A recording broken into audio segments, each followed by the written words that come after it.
Hi everyone and welcome to my channel. Today I'm going to be doing a video all about Nonfiction November. So I'm talking about a bunch of nonfiction books. Kate kindly tagged me in her recent video that she posted about the same thing, and so that's what I'm going to do.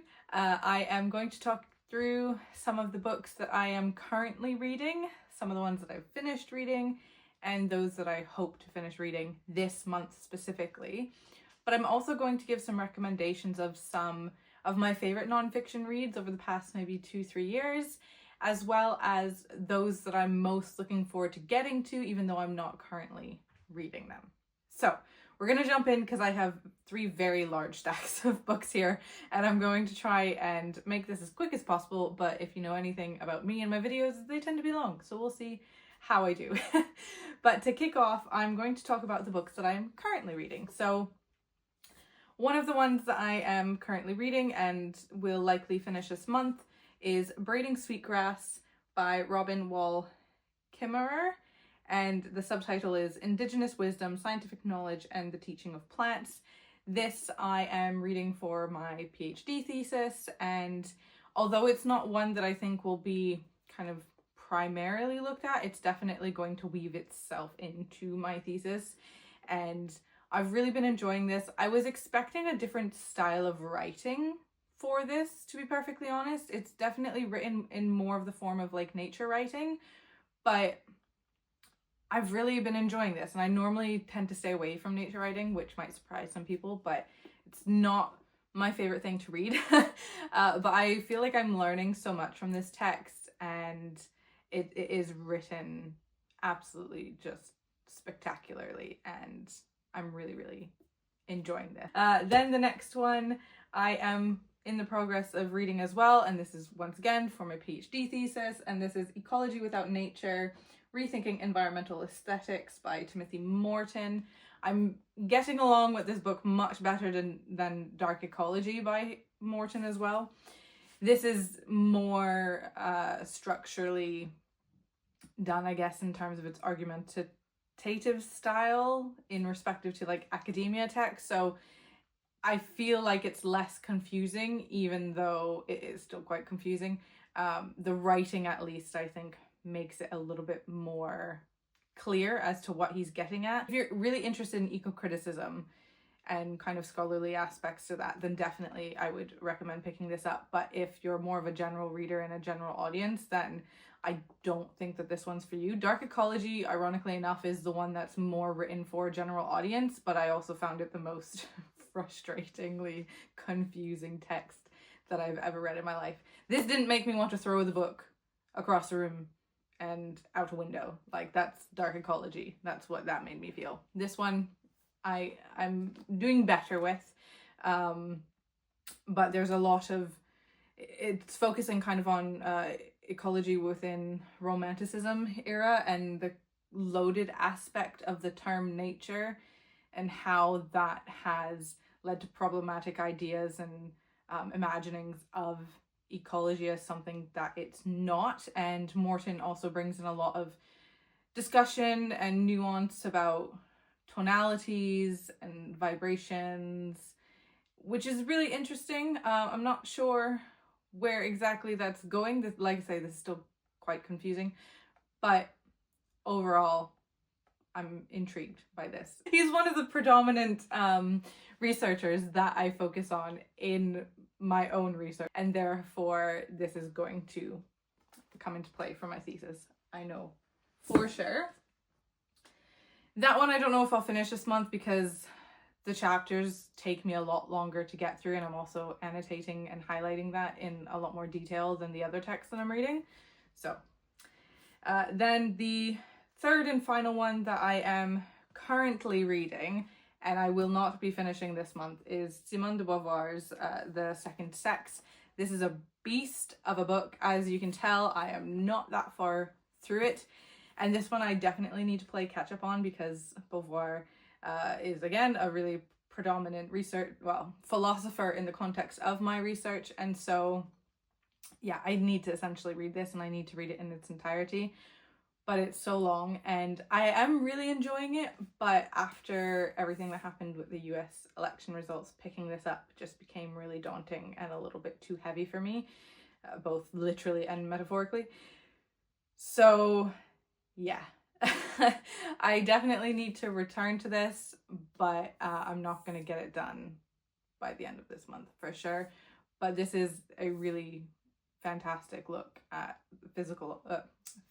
philosophical understandings of how women have been positioned as they have been within the context of a patriarchal world, really. So yeah, highly recommend it, and very obviously important in today's society as well, which is unfortunate to say the very least. But making my way through that one, and I would definitely recommend that one. I know that the size is very intimidating, but actually her writing style is very approachable. It's just, it might take you a while to get through it. It's not something that I would suggest, just going in and trying to read it in like one go. It definitely just take your time with it. And then one of the books that I've actually finished reading this month, which I have thoroughly enjoyed, is Feline Philosophy, Cats and the Meaning of Life by John Gray. This is teeny, and I got this as a gag gift for a family member.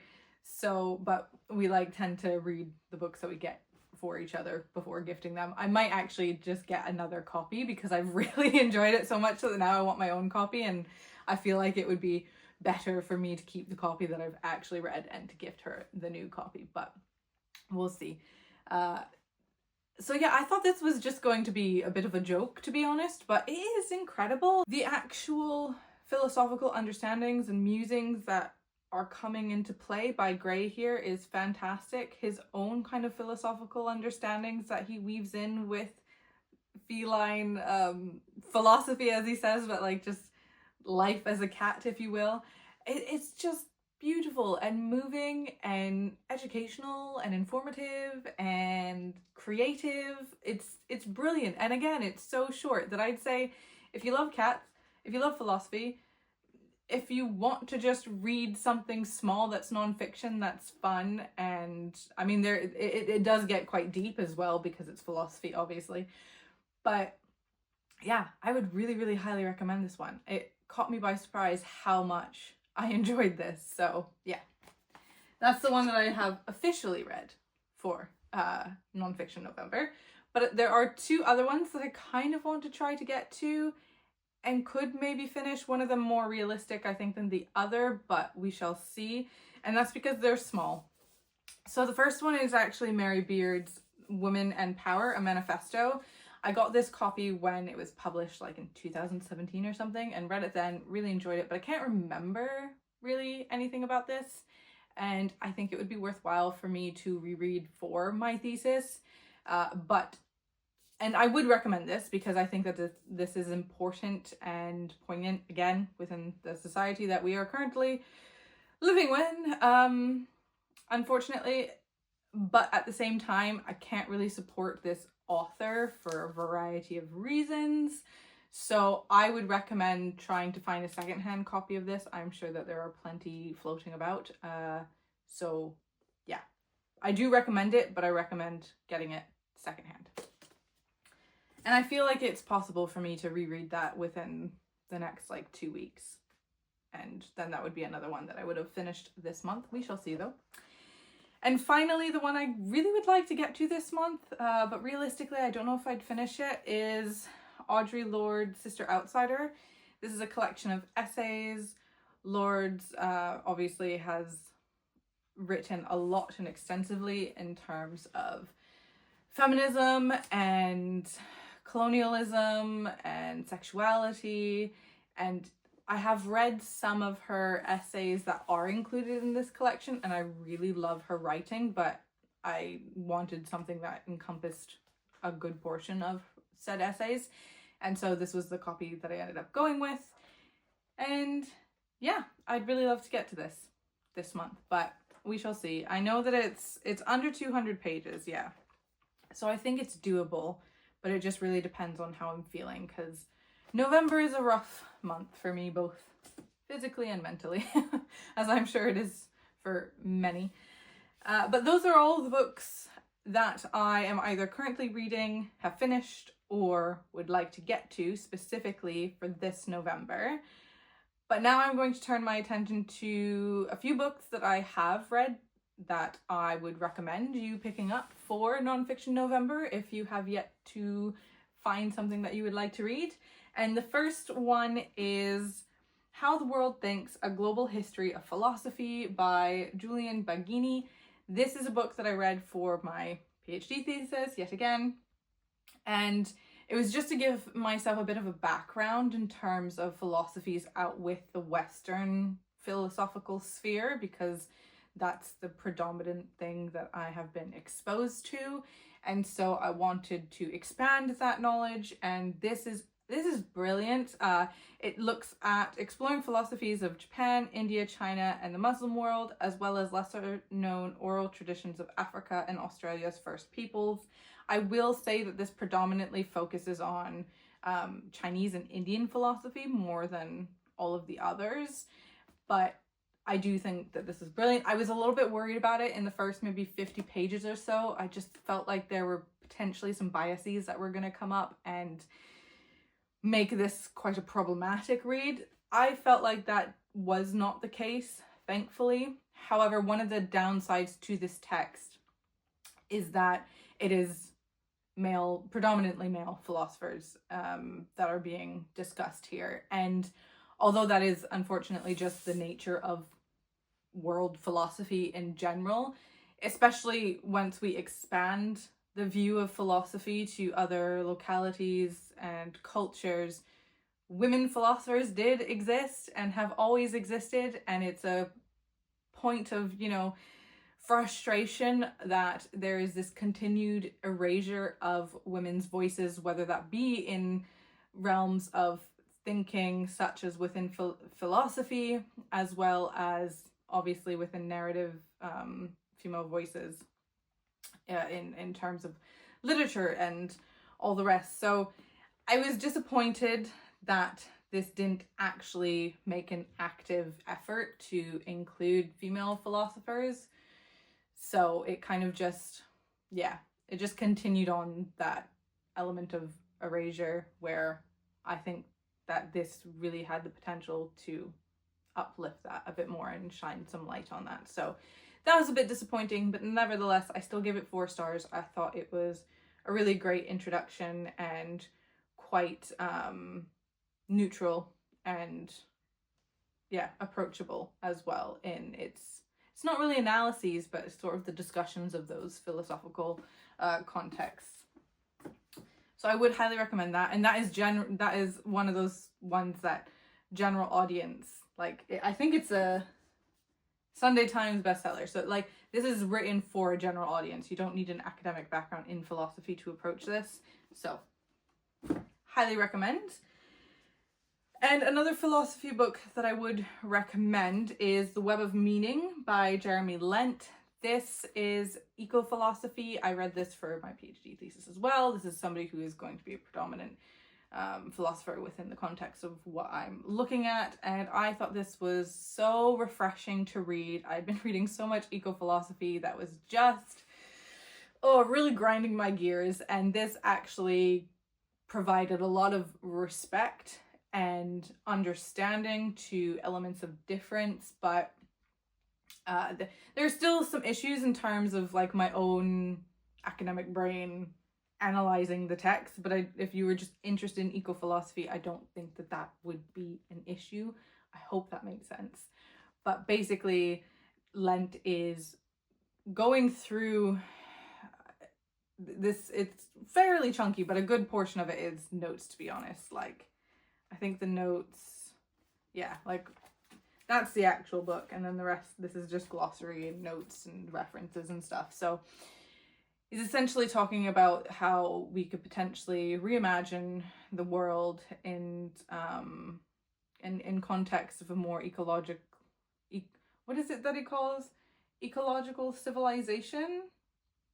Something civilization. I think it might be ecological civilization, and just kind of discussing how that is also based within traditional wisdom and integration of science, and how that can build a more flourishing world for all of life rather than just the hierarchy that has been established throughout human history in particular. And although I feel like you would need to be interested in eco-philosophy to really pick that up and actually enjoy the process. The one thing I will say about that book as well is I found that it could have been about 100 pages shorter because there was a lot of repetition.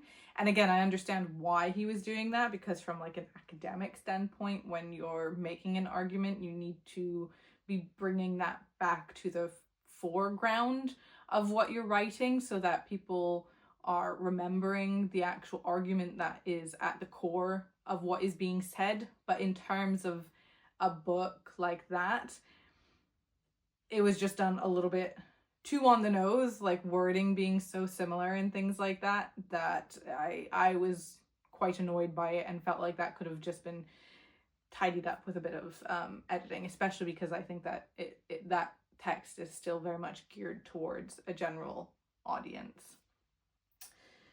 Then we switch gears because before I move on to that, I will mention an ebook which is called Friendaholic by Elizabeth Day, I think it is.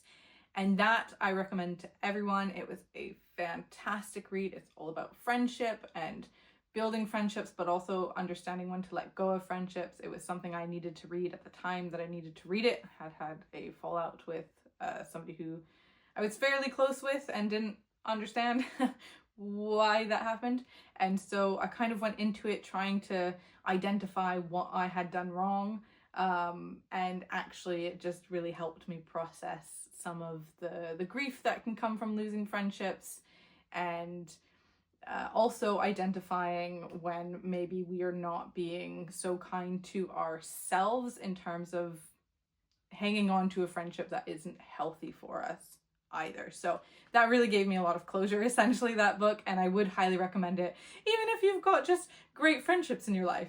I think that it's a really important book that everybody should be reading, and yeah, highly recommend that one. Then we move on to a different topic, and that is women's health. So one of the books that I recommend is Unwell Women by Eleanor Cleghorn, and this is all about the history of women's health and the continuous gaslighting and mistreatment and of women medically in terms of history, and how that has been true throughout history. So this book is one that will probably make you angry, but I thought it was incredibly informative, and it did really take you throughout history kind of as a whole.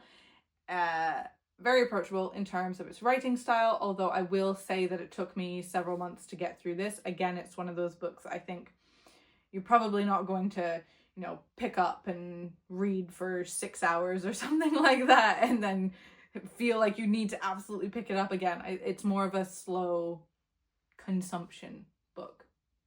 So, but I do highly recommend it. I think it's important.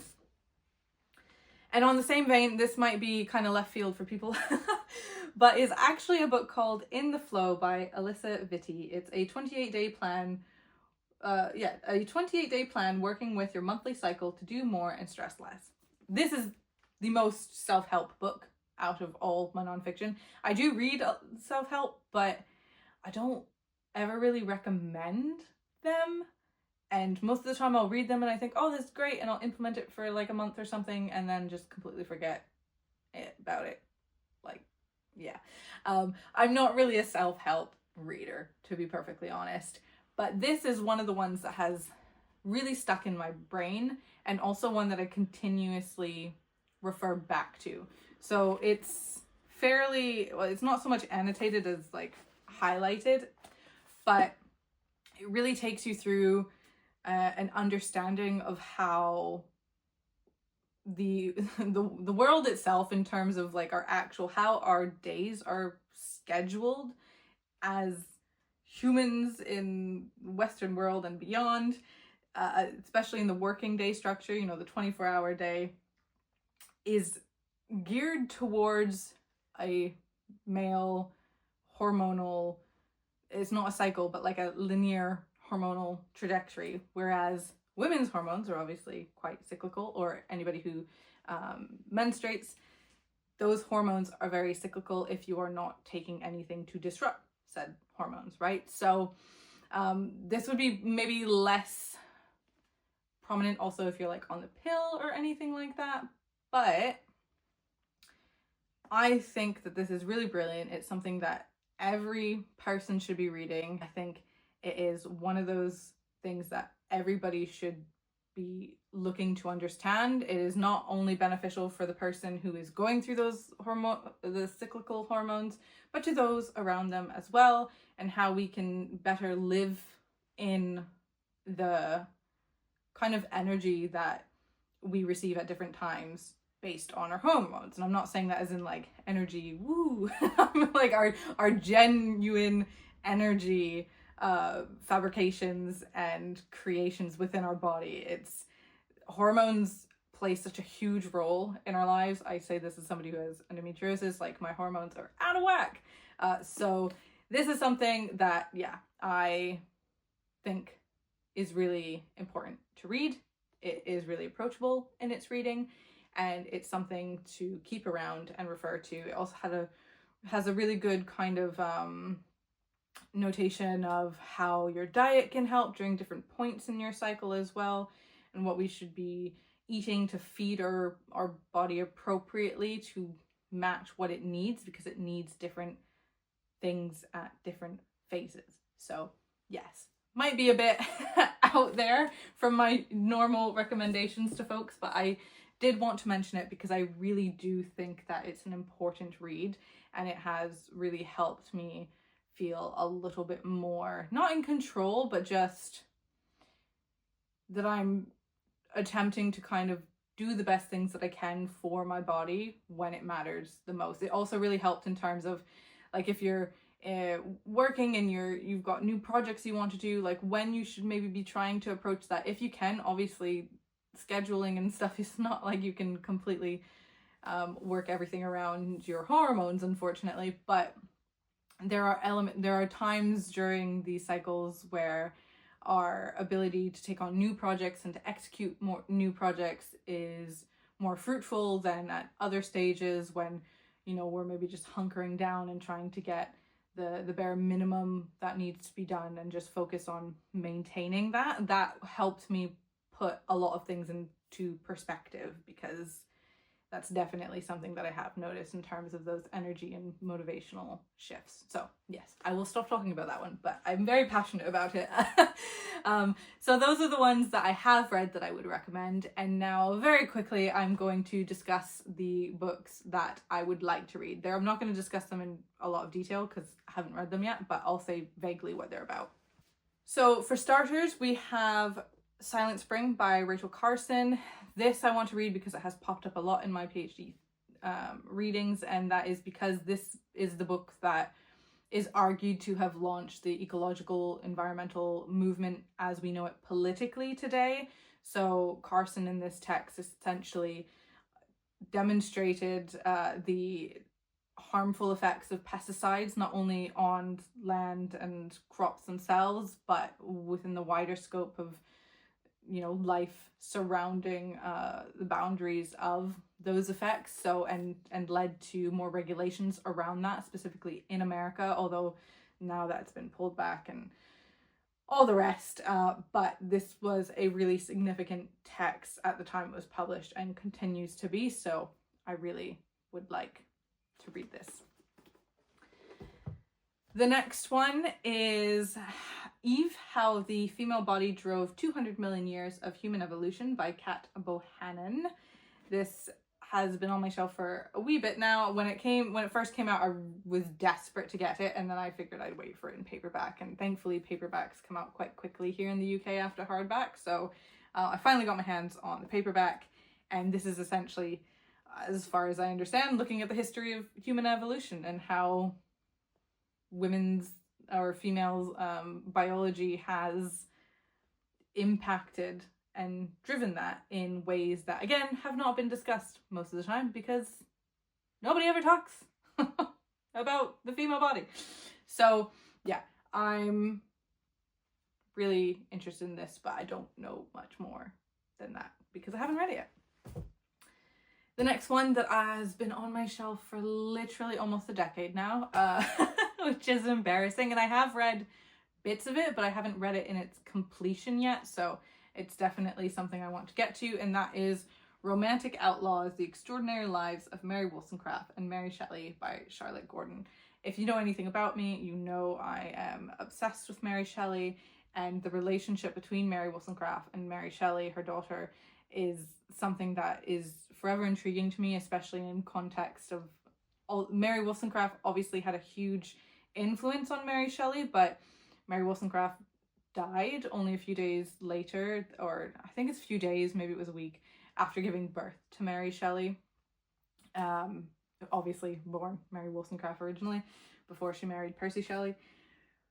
But yeah, I am fascinated by these two women's lives, and I just can't wait to read more about them. And I love that it's talking about both of them together. I really, really love that. And the bits that I have read, probably maybe I think I got up to the first 100 pages, maybe less than that, maybe like 70 pages. And I was really enjoying it. It's a hefty beast of a book, and unfortunately I don't have time at the minute to read it because PhD. The next one, which again I probably won't get to for quite some time, but I would love to, is A Tomb with a View, The Stories and Glories of Graveyards by Peter Ross. This is all about different graveyards within the UK in particular, and I think that it's probably going to be in this style kind of travel writing. I might be mistaken. Again, I haven't actually read anything from this yet. I just picked it up because I love cemeteries. I love graveyards. I find that they are the most peaceful place to be. I never feel more, I don't know, it's a really weird feeling. Like, I know some people can go to cemeteries and stuff and feel quite lonely or quite overwhelmed with like just what they are within, like the space they are within. But I find cemeteries so comforting, so peaceful. I don't feel lonely. It's so that sounds weird saying it, but I genuinely don't. And I just love being in that space. Like, I will just go walk around cemeteries, have a coffee, and like sit somewhere and just be in that space, not doing anything. It's probably one of the places where I feel the most at ease and just, yeah, a sense of calm. And I also find cemeteries are so beautiful. I love going around looking at the tombstones and like reading about people's lives. Sometimes obviously it's very quite sad, like anytime I see an infant tomb is quite, that always hits you straight in the gut. But yeah, I also think sometimes just like more people need to go and walk around cemeteries. Like there's a humanity aspect there. I don't know, I'm going off, but I really want to get to this. And then finally is Entangled Life by Marilyn Sheldrake. How fungi make our worlds, change our minds, and shape our futures. Big fungi fan. I love mushrooms. I've got my mushroom earrings on today. I have mushroom tattoos. Like, I love mushrooms. And so this book is basically just talking all about the history of, yeah, fungi and how important they are to not only humanity, but the world as a whole. And, you know, mycelium networks are just these incredible structures that exist underneath us and connect with various life forms like trees and such. And I just think that it's so fascinating, and I really, really want to get to this. But again, I probably won't for a while because I don't really have the time. But that's one of the ones that I'm really, really excited to get to. So those are all of my non-fiction books. I have been talking for a very long time. I have no idea how long this video is, but hopefully not too long. But I would love to know what some of your favorite non-fiction books are. Are you going to be reading anything for the month of November, or have you already read some?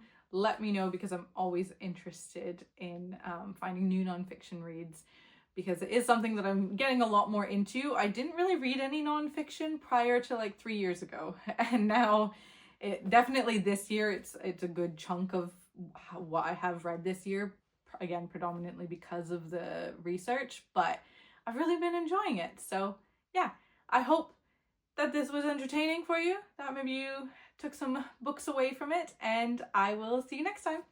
Bye!